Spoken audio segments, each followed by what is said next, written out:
एखाद्याला रडून, एखाद्याला दुःखात ठेवून आणि तुम्ही देवदर्शनाला जात असाल तर तुम्ही कधीच सुखी होऊ नाही शकत. का सांगते तुम्हाला मी. कसं आहे माहिती आहे ना, देव आहे ना माणसातच आहे. त्यामुळे आहे ना प्रत्येकाला माणसाने धरून चालायला पाहिजे.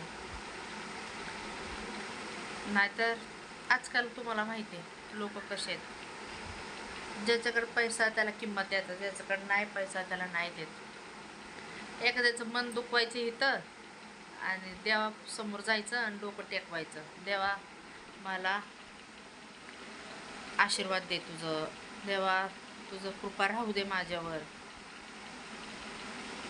नाही भेटणार, कृपा पण नाही भेटणार, आशीर्वाद पण नाही भेटणार, काहीच भेटणार नाही. आणि काय मागितलं तरी ती इच्छा पण पूर्ण नाही होणार. का तर तुम्ही एखाद्याची तळतळ घेतलेली असते आणि एखाद्याची तळतळ अशीच वाया जात नसते. ती पण व्यक्ती का तळतळ करत असते, का तर तिला तुम्ही दुःख दिलेलं असतं म्हणून ती तळतळ करत असते.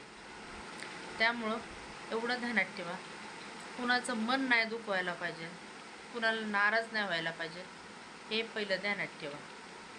मग तुम्ही देवाला काही न मागता पण देव तुम्हाला देईल, न मागता पण देईल.